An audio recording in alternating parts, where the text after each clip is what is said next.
नमस्कार. आपल्या सगळ्यांचे राजमुद्रा न्यूज लाईव्ह मध्ये मनापासून स्वागत. 12वी बोर्ड परीक्षेचे स्वरूप कसे आहे आणि विद्यार्थ्यांनी परीक्षेच्या काळामध्ये कोणत्या चुका टाळायला पाहिजे हे जाणून घेणे देखील अत्यंत महत्त्वाचे आहे. तर आम्ही घेऊन आलो आहोत सर्व विद्यार्थी आणि पालकांसाठी नीट, जेई आणि सीईटी पूर्वी 12वी बोर्ड परीक्षा आणि अभ्यासाचे नियोजन या संदर्भात खास मान्यवरांकडून मार्गदर्शन करिअर मुद्रा या विशेष सदरात. तर आज आपण ग्रामीण भागातील विद्यार्थी उच्च शिक्षणापासून वंचित राहू नये यासाठी 7/12 दाखवलं की त्यांना डायरेक्ट 50% फीस मध्ये सवलत देणारे 7/12 फेम गिरी केमिस्ट्री क्लासेसचे संचालक प्राध्यापक संतोष गिरी सर यांच्याशी संवाद साधणार आहोत. नमस्कार सर.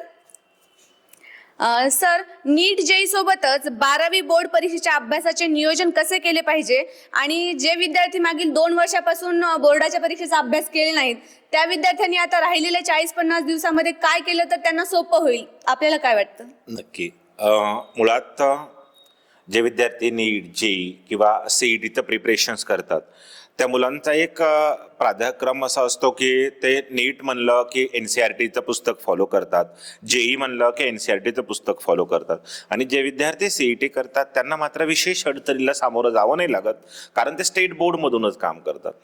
पहिला मुद्दा आपल्याला एक गोष्ट लक्षात घ्यावी लागते की NCERT आणि स्टेट बोर्ड यांच्या सिलेबसमध्येही बऱ्यापैकी आपल्याला तफावत पाहायला मिळते. NCERTने खूप सारे टॉपिक्स जे स्टेट बोर्डला पूर्वी होते म्हणजे दोघांमध्ये कॉमन होते पण आता NCERT मध्ये ते ठेवले नाहीत. त्यामुळे नीट जेईचा अभ्यास करताना आणि स्टेट बोर्डचा अभ्यास करताना टॉपिकमध्ये पण बऱ्याचशी तफावत बघायला मिळते. समजा आमचा केमिस्ट्रीचा जर विषय घेतला तर असे काही टॉपिक्स आहेत जसं green chemistry, nano chemistry, polymer chemistry, solid state, तर असे टॉपिक NCERT मध्ये नाही आहेत पण स्टेट बोर्डमध्ये आहेत.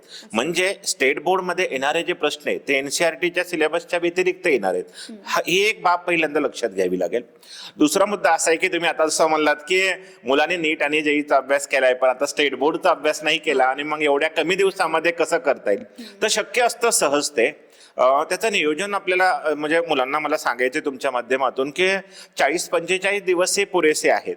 म्हणजे आपण आतापर्यंत जो अभ्यास केला तो स्टेट बोर्डचा केलाच नाही असं मनातून काढावं लागेल, कारण खूप सारे टॉपिक जे कॉमन आहेत सीईटीच्या विद्यार्थ्यांनी तर ते पाहिलेलेच आहेत पण NCERT मध्ये जे टॉपिक झाले ते स्टेट बोर्डामध्ये आहेत. फक्त आता अभ्यासाचा जो पॅटर्न असतो तो थोडासा वेगळा असतो. नीट आणि जेईचा किंवा सीईटीचा अभ्यास करत असताना ऑब्जेक्टिव्ह वरती भर दिला जातो आणि स्टेट बोर्डसाठी पाठांतराचा भाग थोडासा महत्वाचा असतो. जनरली आपण असं पाहतो की समजा मॅथमॅटिक्स किंवा फिजिक्सला आपल्याला खूप साऱ्या गोष्टी पाठ करायची गरज नाही पडत पण केमिस्ट्रीमध्ये असे खूप स्टेटमेंट्स असतात जे आपल्याला पाठ करणं कंपल्सरी असतं. त्याला आपण आपल्या भाषेत किंवा मनानं काहीतरी लिहून नाही चालणार. मग आता अभ्यास करत असताना नियोजन कसं लावायचं, तर आजच्या डेटला मला वैयक्तिक लेवलला असं वाटतं की फक्त जेईची आता पुढची जी एक्झाम आहे ती जेईची एक्झाम आहे. नीटवाल्या मुलांनाही वेळ आहे आणि सीईटी वाल्या मुलांनाही वेळ आहे. आता प्रश्न असा राहतो की जेईच्या मेन एक्झाम ही लास्ट वीक मध्ये असते जानेवारीच्या आणि अजून एक ऑप्शन आपल्या हातामध्ये आहे तो म्हणजे एप्रिलचा. मुळात आहे ना जेईच्या परीक्षेच्या मुलांनाच खरं तर स्टेट बोर्ड जास्त महत्वाचं आहे, कारण 75% त्यांना स्कोअर करावा लागतो. मग मला असं वाटतं की मुलांनी नियोजन करत असताना जेईच्या अभ्यासाचा प्राधाक्रम जो आहे किंवा जो प्रायोरिटी आहे ती थोडीशी आता कमी करावी. म्हणजे 7 किंवा 8 तास जे अभ्यास जेईचा करत होते तो अभ्यास आता त्यांनी 2-3 तासावरती आणावा आणि स्टेट बोर्डला जास्त फोकस करावं. दुसरा तुमचा मुद्दा होता की या 40-45 दिवसात शक्य आहे का, तर माझा 13 वर्षाचा अनुभव सांगतो की सहज शक्य आहे, कारण 1.5-2 वर्षापासून मुलांनी अभ्यासच केलेला आहे. मग तो अभ्यास फक्त आता स्टेट बोर्डच्या पॅटर्न मध्ये आपल्याला बसवायचा आहे. तो कसा सर, तर पहिल्यांदा मुलांनी स्टेट बोर्डचे जे पेपर्स असतात प्रिव्हियस इयरचे ते पेपर्स पाहायला हवे. यामध्ये पॅटर्न कसा असतो, ऑब्जेक्टिव्ह पण असतात, 1 स्टेटमेंट म्हणजे एका वाक्यात उत्तरे द्यायची असतात. दुसरा इश्यू असतो की 2 मार्कासाठी क्वेश्चन्स, काही 3 मार्कासाठी तर काही 4 मार्कासाठी. मग हा जेव्हा पॅटर्न आपण लक्षात घेतो तेव्हा 1 मार्काच्या प्रश्नांना मुलांना विशेष अडचण नाहीच जाणार, कारण त्यांनी ऑब्जेक्टिव्हची लेवल कव्हर केलेली असते, तो सहज पार्ट कव्हर होऊन जातो. 2 मार्कासाठी जनरली काय विचारलं जातं तर स्टेटमेंट्स विचारले जातात किंवा त्यांच्या डेफिनेशन्स विचारले जातात. त्याबरोबर काही न्यूमरिकल्सचा पार्ट सुद्धा असतो, त्यामध्ये छोटे छोटे न्यूमरिकल्स असतात. 3 किंवा 4 मार्कासाठी जेव्हा आपण जातो तेव्हा डेरिव्हेशन्स असणार आहेत किंवा मोठ्या रिॲक्शन्स असणार आहेत, मोठे न्यूमरिकल्स असणार आहेत. फक्त या भागासाठीच मुलांना थोडंसं स्ट्रगल लागणार आहे. ऑब्जेक्टिव्हचा पहिला प्रश्न विशेष स्ट्रगल नाही लागणार, ते त्यांनी केलेलं आहे. 1 मार्काचे जे क्वेश्चन्स आहेत त्यासाठी विशेष स्ट्रगल नाही लागणार, म्हणजे खूप सारा पाठ तुमचा झालेला आहे. त्यामुळं अशी भीती पहिले मनातून काढा की आता 40-45 दिवसामध्ये आमचं होईल की नाही. तर नक्की होईल. फक्त पेपर पॅटर्न समजून एकदा घेतलात की तुम्हाला लक्षात येऊन जातं की आपल्याला किती अभ्यास कोणत्या प्रकारे करायचा आहे आणि कुठला आपला करायचा राहिलेला आहे आणि तो कशा पद्धतीमध्ये बसवायचा आहे. नक्कीच सर. सर, आपण तुम्ही विद्यार्थ्यांना पेपर पॅटर्न तर सांगितलंच आहे, पण विद्यार्थ्यांनी 3 तासामध्ये तो पेपर कसा कम्प्लीट करायचा, आपल्याला काय वाटतं? नक्की. मुळात आहे ना 3 तास हा हे वेळ पुरेसा असतो. कारण असं आहे की त्यामध्ये ऑब्जेक्टिव्ह आहेत. आपण पहिल्यांदा ऑब्जेक्टिव्हला बघू की पेपर्स लिहित कशी असतात. तर ऑब्जेक्टिव्ह लिहिताना आहे ना खूप साऱ्या चुका अशा पाहायला मिळतात मुलांच्या, की मुलांना सवय काय असते की गोल करायची आणि इथं आपल्याला ऑप्शन लिहायचं. तर लिहित असताना एक गोष्ट लक्षात घ्या विद्यार्थी मित्रांनो, पेपरमध्ये जो ऑब्जेक्टिव्ह दिलाय त्याचं जे ऑप्शन आहे ते वेगवेगळ्या प्रकारात असतात. कधी कधी काय असतं, आपण प्रिव्हियस इयरचे क्वेश्चन्स पेपर पाहतो त्यामध्ये option A, B, C, D दिलेलं जातं. कधी कधी रोमन अंकामध्ये 1, 2, 3, 4 दिलं जातं. आणि आपली जी नीट जेईची सीईटीची प्रॅक्टिस करताना जे पॅटर्न असतो तो ABCDचा असतो. आणि तिथं मुलं काय करतात, मग आन्सर लिहिताना फर्स्टचं काय आलं, A आलं, पण ऍक्च्युअली क्वेश्चन पेपर मध्ये त्याचं ऑप्शन रोमन अंकातलं 1 असतं. ही गोष्ट खूप जास्त गांभीर्याने घ्यावी लागते. तिथं चुका होत असतात. पहिला मुद्दा.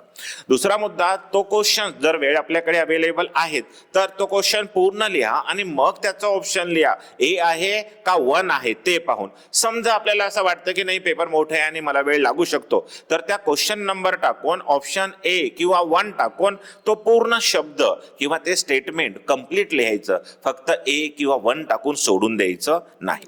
दुसरा मुद्दा असा असतो की पेपर वेळेत जर आपल्याला संपवायचा असेल तर जेव्हा आपण 1 मार्काचे क्वेश्चन्स लिहित असतो त्यावेळेस आपल्याला जास्त वेळ नाही लागणार आणि इथे लागणारा वेळ आपल्याला मोठ्या क्वेश्चनसाठी वापरता येतो. आणि 3 तास तुम्हाला पुरेसे आहेत. त्यामुळे मनातून ही पण एक भीती काढा की 3 तासामध्ये पेपर होणार नाही. सहज पेपर होत असतो, कारण प्रॉब्लेमला जास्त वेळ लागत नसतो. आपल्याला सॉल्व्ह करत असताना रिॲक्शनचा पॅटर्न आणि हा जो वेळ आहे ना तो आपल्याला युटिलाइज करावा लागतो. फक्त वेळ तुम्हाला लागणार कुठे आहे, तर बायोचा जो पेपर आहे त्यामध्ये. आणि पेपर आपला 70 मार्काचा आहे, 100 मार्काचा नाही. त्यामुळे आपल्याला 3 तास वेळ सुद्धा खूप पुरेसा आहे. सहज तुमचा पेपर होऊन जातो. त्याबद्दल बिलकुल मनात काळजी करायची गरज नाही. नक्की सर. या व्यतिरिक्त सर, विद्यार्थी जास्तीत जास्त काय करतात, तर आम्हाला कुठून तरी गेस्ट पेपर मिळेल यासाठी वाट बघत बसलेले असतात. तर काही शिक्षक त्यांना गेस्ट पेपर देतात सुद्धा, पण त्या गेस्ट पेपरचा विद्यार्थ्यांना किती उपयोग होतो बोर्डाच्या परीक्षेमध्ये? नाही, नक्की नक्की नक्की. गेस्ट पेपरचा फायदा कसा होतो आणि कुणाला होतो हा मुद्दा जास्त महत्वाचा. जे विद्यार्थी मागच्या 2 वर्षापासून म्हणजे 11वी 12वी अभ्यास करतायत, रेग्युलर वर्किंग आहे, रेग्युलर कॉलेज किंवा क्लासेसला जात आहेत, त्यांना मुळीच मला नाही वाटत गेस्ट पेपरची गरज आहे, कारण त्यांच्या त्या शिक्षकांनी तो पाठ कव्हर केलेला असतो. पण मुद्दा म्हणून आपण या वर्षीसाठी घेऊया. पूरग्रस्त परिस्थिती आलेली होती, शेतकऱ्यांचं अतोनात नुकसान झालं. यामध्ये शेतकऱ्यांचे लेकरं कॉलेजला जाणं किंवा क्लासेसला जाणं काही पैशाच्या अभावी म्हणा किंवा काही त्यांच्या व्यक्तिगत कारणास्तव म्हणा तो नाही गेले. मग अशा वेळेस काय होतं, या विद्यार्थ्यांची एक अपेक्षा असते की आता एवढ्या कमी वेळेमध्ये आम्ही सगळा सिलेबस नाही करू शकत. मग असे विद्यार्थी आमच्याकडे येतात आणि म्हणतात सर आम्हाला गेस्ट पेपर किंवा महत्वाचे क्वेश्चन टिक करून द्या किंवा लिहून द्या. तर नक्कीच तो फायदा होतो. कसा, एक माझा अनुभव सांगतो मी तुम्हाला. आम्ही जेव्हा मुलांना गेस्ट पेपर देतो किंवा इम्पॉर्टंट क्वेश्चन देतो तर आम्ही त्याचा पहिले अभ्यास केलेला असतो की मागच्या वर्षी कुठल्या पॅटर्नवरती क्वेश्चन झाला होता, कुठल्या टॉपिकवर किती वेटेज आहे, आणि मुलांना ती गरज नाही करायची. आम्ही ते स्वतः करणार आणि मुलांना आम्ही काढून देणार. या टॉपिक मधल्या या भागावरती आपल्याला जास्त क्वेश्चन पाहायला मिळतात, तो रिपीट होण्याचा चान्स आहे क्वेश्चनचा.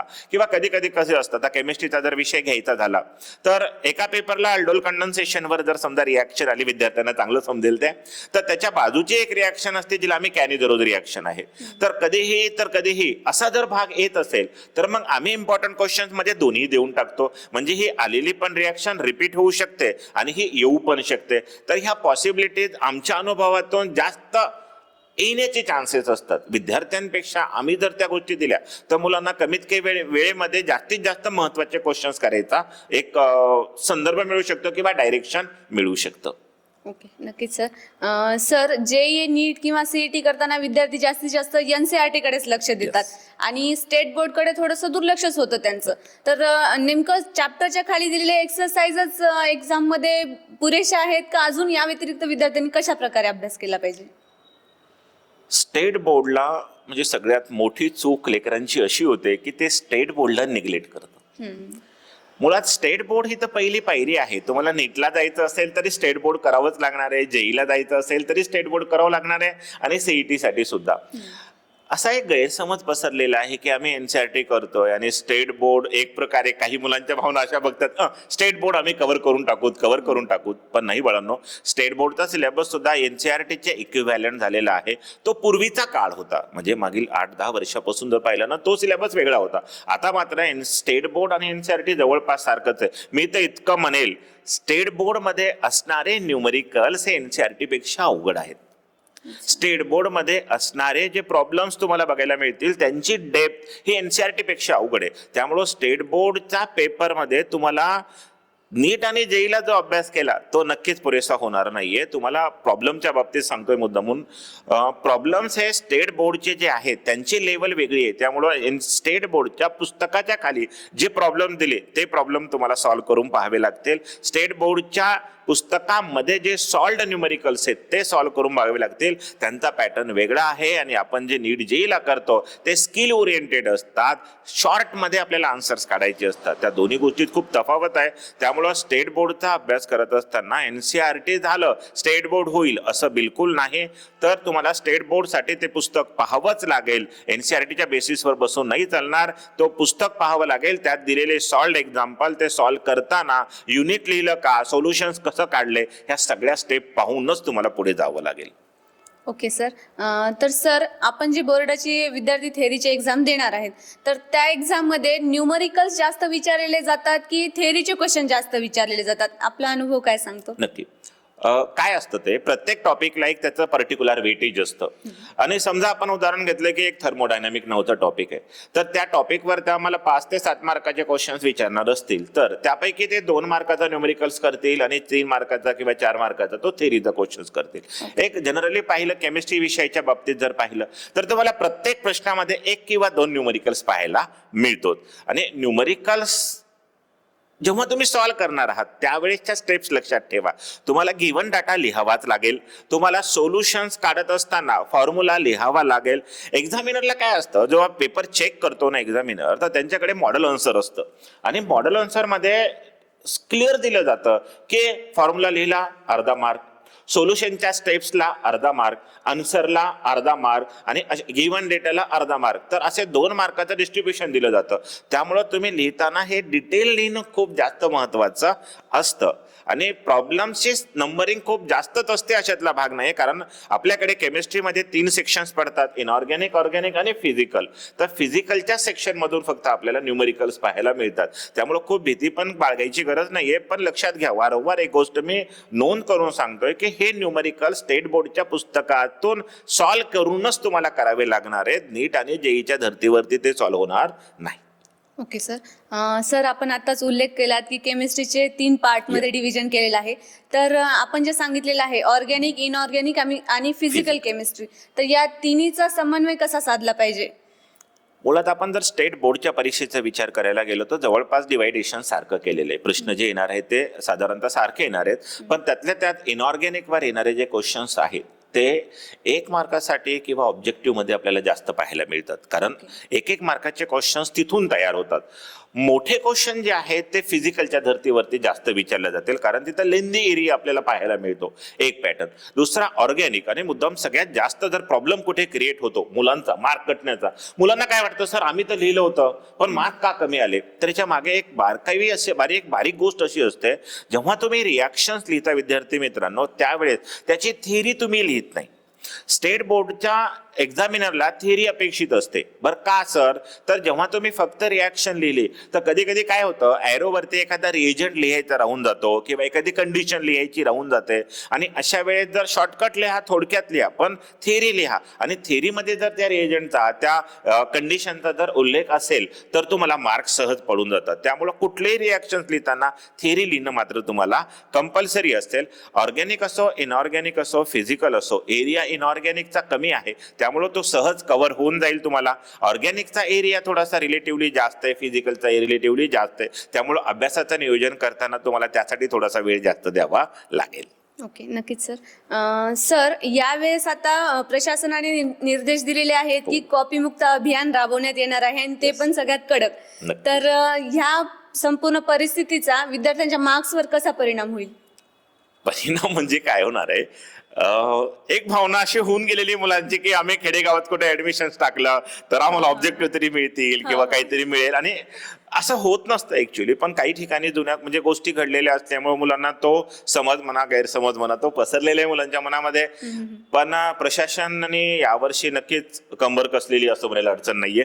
कारण आणि बऱ्याच दिवसापासून ह्या गोष्टी पेपरच्या माध्यमातून म्हणा, सोशल मीडियाच्या माध्यमातून म्हणा, लोक विद्यार्थ्यांपर्यंत पोहोचलेले आहेत. त्यामुळं विद्यार्थी ऑलरेडी अवेअर झालेत त्या गोष्टीसाठी, प्रिपेअर्ड झालेत की नाही चिटिंग चालणार नाहीये आणि खरंच चालणार नाही. आणि चिटिंग करावी याही मताचा मी नक्कीच नाहीये, कारण ती गोष्ट तुमच्या आयुष्यासाठीच घातक असणार आहे. दुसरा मुद्दा, प्रशासन ज्या पद्धतीनं पावलं उचलते त्या पद्धतीनं जर पाहायला गेलं आणि एक तुमची चूक तुम्हाला तुमच्या नीट पासनं, जेई पासनं, सीईटी पासनं, तुमच्या स्वप्नांपासनं दूर ढकलून जाऊ शकते. त्यामुळं चिटिंगचा मनातून विचार काढा. 40-45 दिवस तुमच्याकडे आहेत. यामध्ये पास होणं, यामध्ये स्कोर करणं सहज शक्य असते, कारण तुम्ही वर्षभरांचा अभ्यास केलेला आहे, तो वाया नाही गेला. नक्कीच सर. सर, आपण आपल्या क्लासमध्ये येणाऱ्या विद्यार्थ्यांना ज्यांनी 7/12 दाखवला त्यांना 50% फीसमध्ये सवलत देता. खूप छान उपक्रम आहे तुमचा. तर नेमकं ह्या सवलतीसाठी विद्यार्थ्यांना कसा लाभ होईल आपल्याला काय वाटतं? मागील 9 वर्षापासून ही गोष्ट आम्ही करतोय क्लासेसच्या माध्यमातून की शेतकऱ्यांच्या मुलांना, कारण काय असतं, खेडेगावातले जे मुलं आहेत आर्थिक स्थिती त्यांची कमकुवत असते आणि त्यांना शिकायचं असतं, आणि त्यांना नांदेडला जाऊन शिकायचं, ही भावना या विद्यार्थ्यांमध्ये खूप जास्त असते. आणि मग त्यांच्या स्वप्नांना कुठं तडा जाऊ नये ही एक बाब गिरी PCMB क्लासेसने नजरेत घेतली आणि त्या मुलांना मग 7/12 दाखवा, 50% फीस माफ करतो. बरं, फक्त फीस माफ केली म्हणजे सवलती कमी आहेत असं बिलकुल नाहीये. जेवढे ब्रँडेड क्लासेस आहेत त्यांच्यामध्ये जशा प्रिंटेड नोट्स असतात आमच्याकडे आहेत, त्यांना टी-शर्ट्स आमच्याकडे आहेत. इव्हन अजून एक फॉर्म्युला, या विद्यार्थ्यांचे आई वडील गावाकडे आहेत, तालुक्याला आहेत, मग यांनी हॉस्टेलला किंवा रूमवर राहतात, यांचा अभ्यास कसा घ्यायचा, तर आम्ही त्याच्यावर एक मार्ग काढलाय. गिरीज ग्रेट फॉर्म्युला, रोज पढाई रोज परीक्षा. आम्ही आज शिकवलं की उद्या पेपर घेतो, त्याच पेपरचे मार्क त्याच दिवशी पालकांना पोहोचतात. म्हणजे पालकांची कनेक्टिव्हिटी, क्लासेसची कनेक्टिव्हिटी आणि विद्यार्थ्यांची कनेक्टिव्हिटी, या ट्रँगलच्या माध्यमातून आम्ही सर्वसाधारण लेकरांचा अभ्यास जास्तीत जास्त कसा घेता येईल आणि स्टेट बोर्ड, सीईटी, नीट या सगळ्या बाबीवरती फोकस ठेवून आम्ही काम करतो. खूप छान सर. सर, विद्यार्थी जेव्हा न्यूमरिकल सॉल्व्ह करतात तेव्हा कधी कधी काय होतं, विद्यार्थ्यांना फॉर्म्युला तर लक्षात असतो पण नेमकं सॉल्व्ह कसं करायचं क्वेश्चन यामध्ये विद्यार्थी चुका करतात. तर त्यावेळी विद्यार्थ्यांनी नेमकं काय केलं पाहिजे? अभ्यास करताना ही गोष्ट पहिल्यांदा आपल्याला नजरेत घ्यावी लागेल, कारण आपण एखादं डेरिव्हेशन्स करतो त्यावेळेस आपण ते डेरिव्हेशन्स पूर्ण पाठ केल्यानंतर तो शेवटचा फॉर्म्युला आपण लक्षात ठेवतो. पण त्या स्टेप्स करत असताना कुठे कुठे युनिट चेंज झालेत, कुठे कुठे आपल्याला जसा SI सिस्टीम असेल तर त्यामध्ये ते पॅटर्न बसला का, हे ते अभ्यास करत असताना पहिल्यांदा आपल्याला नोंद करून ठेवावं लागेल की कोणते युनिट इथे यूज केलेत, कुठे युनिटचा बदल झाला. एक मुद्दा सगळ्यात महत्वाचा असतं, अर्धा मार्क रिझर्व्ह असतो तुमच्या युनिटसाठी, त्यामुळं आपण युनिट प्रॉपर लिहितोय का, हा पहिला मुद्दा. दुसरा, गिव्हन डेटा जो दिलेला आहे तो आपण प्रॉपर युनिटमध्ये लिहून चेंज करून घेतलेला आहे की नाही. एखादा फॉर्म्युला फक्त आपल्याला पाठ आहे तर पूर्ण न्यूमरिकल्स आपल्याला येईल की नाही, तर माझं मत आहे की येण्याचे चान्सेस 50% आहेत, 50% नाही. का, तर फॉर्म्युला जरी पाठ असेल तर त्यामध्ये असणारे जे कंटेंट आहेत ते कशाच्या धर्तीवरून आलेले आहेत, ते कोणत्या टॉपिक आर्टिकल मधनं आलेले आहेत, त्याचा यूज नक्की कसा झालेला होता तिथे, त्यावरून तुम्हाला तो फॉर्म्युला समजत असतो. फॉर्म्युला म्हणजे फक्त उचललं आणि टाकलं असं बिलकुल नाहीये, तो समजलाच पाहिजे तरच त्याला वापरता येणार आहे. Okay sir. सर, आपण 12वी बोर्डाच्या परीक्षेनिमित्त ही मुलाखत घेत आहोत आणि आपल्याला पाहणाऱ्या विद्यार्थी आणि प्रेक्षकांना आपण काय आवाहन कराल? नक्की मला लेकरांना, माझ्या विद्यार्थ्यांना किंवा सगळ्या 12वी बोर्डची परीक्षा देणाऱ्या विद्यार्थ्यांना बेस्ट ऑफ लक तर द्यायचंच आहे, पण त्याबरोबर बापा हो, नीट जेई सीईटीचा अभ्यास केला म्हणून ओव्हर कॉन्फिडन्स नाही ठेवायचा. दुसरा मुद्दा, स्टेट बोर्डलाही वेटेज द्या. आपण ज्या गोष्टी करत असतो त्या गोष्टींची प्रामाणिक जेव्हा आपण राहतो तेव्हा आपल्यालाही प्रामाणिक फळ मिळत असतं. स्टेट बोर्ड तुच्छ नाहीये, स्टेट बोर्ड एखादी क्षुल्लक एक्झाम नाहीये. तिलाही गांभीर्यानं घ्यायचं, तिलाही आदरानं बघायचं. नक्कीच यश तुमच्या पदरात पडणार आहे. खूप खूप शुभेच्छा तुम्हाला येणाऱ्या स्टेट बोर्डच्या परीक्षेसाठी. धन्यवाद सर. तर हे होते गिरी PCMB कोचिंग क्लासेसचे संचालक प्राध्यापक संतोष गिरी सर. त्यांनी आपल्याला 12वी बोर्ड निमित्त खूप छान मार्गदर्शन केलेलं आहे. या व्यतिरिक्त तुम्हाला अजून काही प्रश्नांची उत्तरे हवी असतील तर आम्हाला कमेंट करून नक्की कळवा. आपण पुन्हा एकदा सरांना आमंत्रित करूया. तोपर्यंत पाहत रहा राजमुद्रा न्यूज लाईव्ह. धन्यवाद.